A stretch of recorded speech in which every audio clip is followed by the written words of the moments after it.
Mr. Daniel Padilla and Mr. Alden Richards. Ano nga ba ang ipinaglalaban? At usap-usapan ito ngayon sa publiko. Ang lahat ng yan. But anyways, ito na. Dahil usap-usapan po ngayon sa social media ang magkasunod na paglipad ni Mr. Daniel Padilla at Miss Kayla Estrada papunta ng Boracay.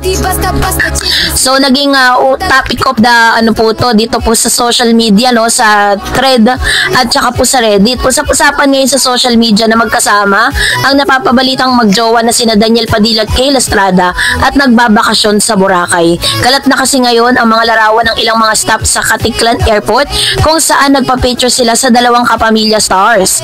Ayon sa mga nakakita, hindi sila sabay sa flight dahil nauna ng konting oras si Daniel habang sumusunod naman si Kayla kasama si Maggie, ang nakababatang kapatid ni DJ. Mukhang true naman ang chika dahil marami ang nagbahagi ng kanilang larawan kasama ang dalawa. Ako na maglalayag. They both arrive at Caticlan Airport with different flight number. Nauna lang si Daniel ng 2 oras tas sumunod si Kayla.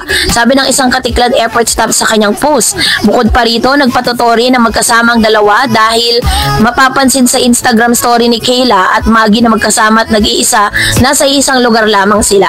Bago pa mapabalitang nasa Boracay sina Daniel at namataan ang dalawa na magkasama sa isang mall at namimili ng mga outfit pang beach. Bagamat wala pang formal na confirmation ay hindi na itinatago ng dalawa sa madlang people kung ano man ang namabanggitan sa kanilang dalawa dahil lantad na sila sa publiko. Unang namataan na magkasama sa Halloween party sina Daniel at Kayla bilang Morticia at Gomez Adams na sinundan ng pagkain nila sa isang restaurant together.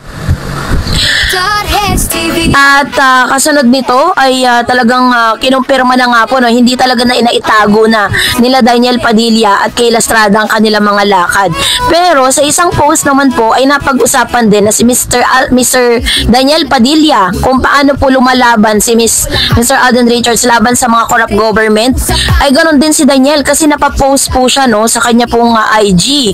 Kung tahimik lang si Daniel sa patuloy na chika tungkol sa relasyon daw di umano nila ni Kayla, aba pagdating naman sa korupsyon ay hindi nag-iingay ang ex-boyfriend ni Catherine Bernardo, ha.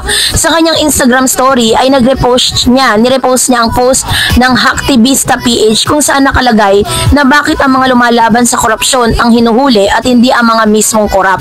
Simple lang ang post na yon ni Daniel pero para sa mga followers niya ay nangangahulugan daw na palaban ng aktor sa mga korap na gobyerno. Tama lang daw na i-repost yun ni Daniel para ipakita rin ang pagkadismaya niya. Nakakaloka naman ang mga lumalaban sa korupsyon ang hinuhuli at hindi maipakulong ang mismong korap, no? Anyway, marami ang mga bumilib sa pagiging palaban ni Daniel pagdating sa mga taong korap.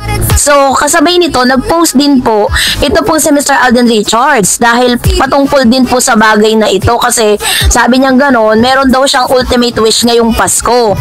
Sabi niya, at kilala po natin si Mr. Alden Richards na talagang ginagamit niya po yung kanyang social media account like Instagram, Facebook, Twitter sa talagang pagboboses para sa mamamayan sa anti-corruption, no? Sabi diyan, nagbigay ng mahalagang paalala si Alden ngayong parating na Pasko.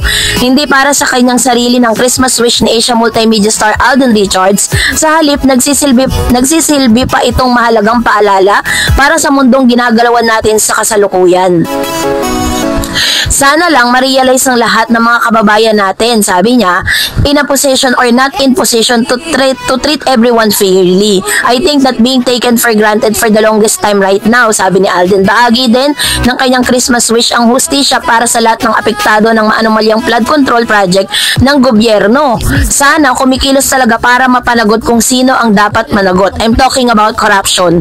Sana kumilos talaga yung mga people in power, sabi niya. Ginagawa rin ni Alden ang lahat ng kanyang makakaya para magpaabot ng tulong sa mga nangangailangan. Sa katunayan, nagpaplano na ng isang outreach program ang aktor bilang pagdiriwang sa kanyang 15th anniversary sa showbiz. There's going to be an activity called Care-a-Van. Ito yung yearly nating ginagawa ng pagtulong sa mga charitable institution. Bahagi niya, nais din niyang mas marami siyang maabot ng mga kababayan. This time para mabigyan lang ng bagong flavor. We wanted to be roaming caravan. We'll go to different charitable institution and then give out help. Gagawin namin siya in one day because we've never done something like that before, paliwanag ni Alden. So kasabay nga nito ay hinangaan nga ang dalawang aktor. Kung si Mr. Daniel Padilla ay bumuboses sa pamamagitan po ng kanyang social media, ganon din si Alden. Si Alden naman talagang meron po siyang kumikilos talaga siya. Yun talaga yung advocacy niya to help other people. At the same time is according to this ito pong dalawang aktor na ito, parang ginagawa nila ito hindi dahil mga taxpayer sila, but because alam nilang ito yung tama.